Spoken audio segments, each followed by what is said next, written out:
kadang kita ngerasa capek ya sama kehidupan.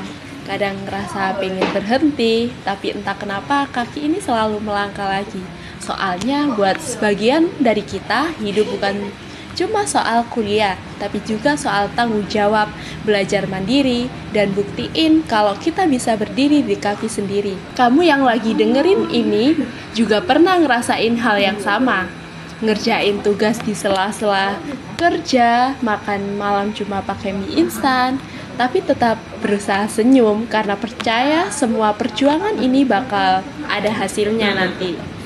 Yup, hidup emang gak selalu mudah, tapi selalu ada cara buat nikmatin prosesnya.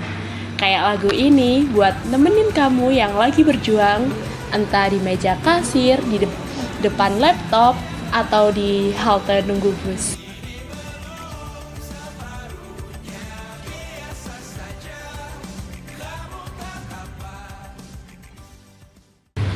Halo semuanya, selamat datang di Nada-Nada Nadia, tempat kita ngobrol santai dengan kehidupan, perjuangan, dan hal-hal kecil yang sering kali bermakna besar.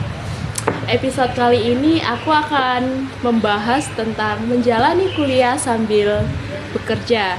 Kali ini aku mengundang salah satu narasumber yang relate sih dengan pembahasan kali ini. Oke, silakan Kak, boleh duduk di sini.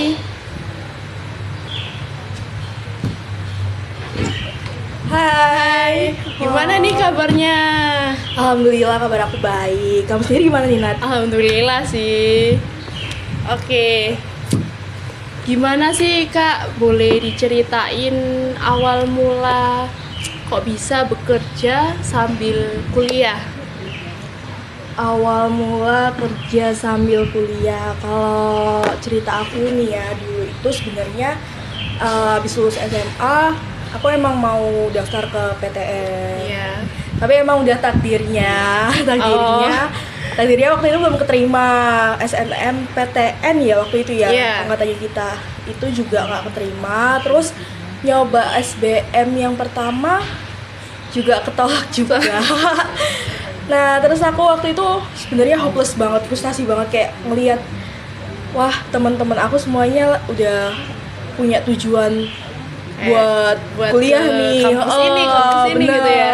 Bener. Terus aku kayak sebenarnya waktu itu aku sempat menutup diri loh 1 tahun setelah lulus itu, kayak aduh aku mau ngapain, aku bingung soalnya aku bukan orang yang terencana. Oke. Bingung banget kan.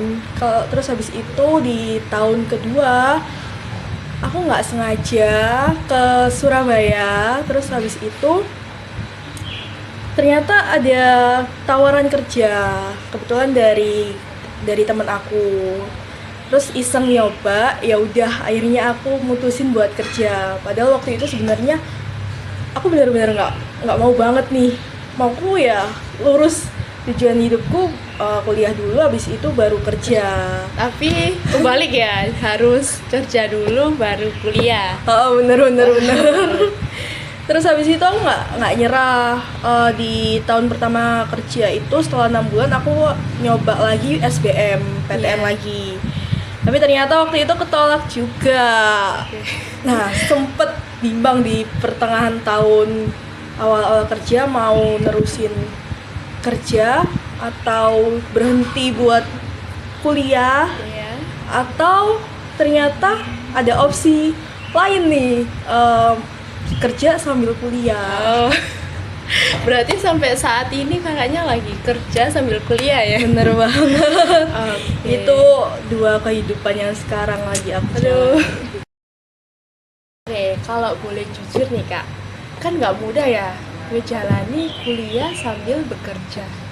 Ada nggak momen dimana kamu tuh ngerasa kayak capek banget, bahkan hampir nyerah di tengah-tengah? Momen capek itu namanya kehidupan wajar ya. Kalau buat kuliah sambil kerja ini capeknya ada banget, double malah. Tapi ya bahagia juga sih, seru juga. Terus momen mau nyerah itu pasti ada kalau lagi aku di masa-masa burnout, pas waktu kerjaanku banyak. Terus ditambah ketumpuk sama tugas kuliah, apalagi pas kayak waktu-waktu ulangan kayak gitu. UTS, UAS ya. UTS, UAS itu bener-bener aku harus nyimbangin pagi kepikiran tugas di kantor, terus sorenya harus lanjut buat ngerjain tugas-tugas ulangan. Aduh, itu sih momen-momen yang kayak bisa nggak ya aku sampai akhir kayak gini, apa nyerah aja ya di tengah jalan. Tapi ya balik lagi, ingat sama tujuan awal, kalau emang yakin bisa ya harus maksimal gitu. Jadi sih. harus pagi kerja, malamnya kuliah gitu. Bener-bener Terus bagi waktunya ngerjain tugas itu di pagi hari apa tetap di malam atau sorenya itu pulang kerja atau gimana? Kalau aku itu sebenarnya termasuk orang yang nggak pernah punya rencana atau list kegiatan dari pagi sampai malam harus aku kayak gitu. Enggak, aku fleksibel banget.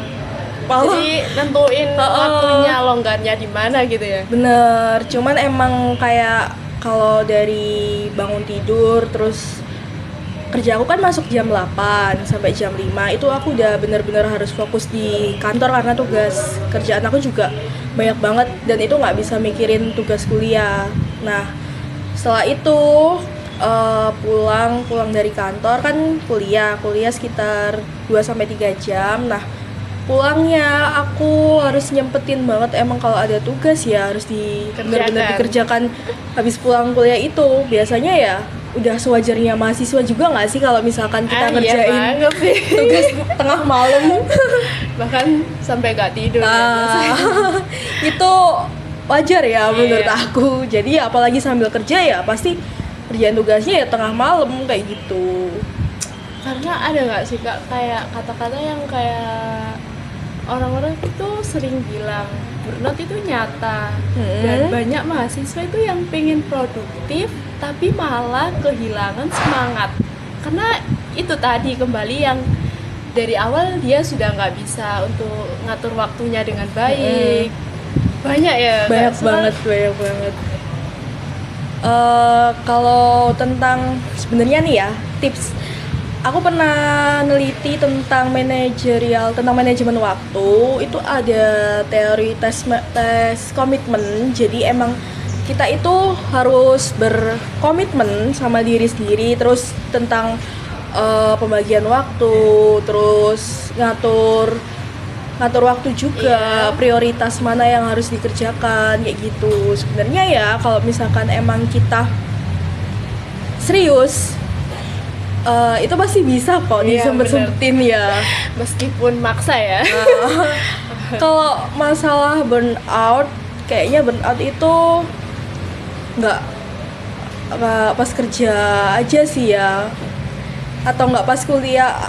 Maksudku nggak cuman pas profesi kamu sebagai karyawan terus atau di sambil sebagai mahasiswa, tapi pas kamu jadi pekerja aja juga pasti bisa burn out. Iya juga. Pas kamu jadi mahasiswa juga bisa burn out, apalagi dua-duanya. Terus Malah ya. kalau tips dari kamu sendiri nih Nat, aku mau gantian tanya. Kalau dari mahasiswa nih, burn out kamu ngatasinya kayak gimana? Kalau aku sih lebih ke biasanya kalau tugas udah dari lama ya deadline-nya kayak udah minggu ini dikasih deadline-nya minggu depan. Itu kalau aku sih harus cepat-cepat dikerjain ya. Biar minggu depan tinggal ngumpulin, nggak ada yang namanya ketinggalan, gopo dan lain sebagainya gitu sih Kak. Abis itu kita stay vacation nggak sih? Iya betul. Kalian gitu juga nggak sih? Gitu nggak sih? Oke, selanjutnya nih Kak, kalau kakaknya bisa kasih pesen ke temen-temen yang lagi kerja sambil kuliah, apa sih yang ingin disampaikan Kak? Oke, gini guys, buat kalian yang mungkin saat ini profesinya double sebagai mahasiswa dan juga karyawan, aku cuma mau bilang kalian itu keren banget. Terus juga aku mau kasih kalian semangat. Karena gini, prinsip aku, kalau misalkan memang itu bukan jalan atau takdir kamu, sampai kapanpun itu nggak akan pernah sampai ke kamu. Tapi kalau misalkan memang itu udah jadi takdir kamu atau udah garis tangan kamu, ya pasti kamu bisa kok. Jadi kalau misalkan memang takdir kamu sebagai karyawan double jadi mahasiswa, aku yakin pasti kalian bisa. Kalian itu keren banget kok. Di saat mungkin yang lainnya cuman jalanin satu kewajiban atau satu tugas aja, dan kalian itu bisa ngejalaninnya bareng dua-duanya. Meskipun ya itu tadi banyak hambatan, banyak air mata juga, tapi nggak apa-apa kok. Tetap semangat ya sampai akhir. Kalian udah keren banget. Terus ya itu deh Luar biasa nih. tips apa buat ngejalaninnya, ya tetap senyum aja. Tetap senyum sambil nangis, it's okay. Kalau libur kalian sempetin libur juga nggak apa-apa kok, nggak masalah banget. Buat self reward itu nggak Iya, masalah. benar banget nih. Itu Luar aja biasa dari obrolan kita barusan nih, kita belajar kalau bekerja sambil kuliah bukan sekedar soal uang ya Kak, tapi tentang tumbuh dewasa, belajar bertanggung jawab, disiplin, dan gimana sih cara kita menghargai waktu itu. Bener banget, bener. Terima kasih buat Kak Bella untuk waktunya, karena udah berbagi cerita inspiratif buat hari ini. Buat kamu yang lagi berjuang di dua dunia, tetap semangat karena setiap langkah kecil yang kamu ambil hari ini sedang membentuk masa depan yang kamu impikan. Sampai jumpa di episode berikutnya.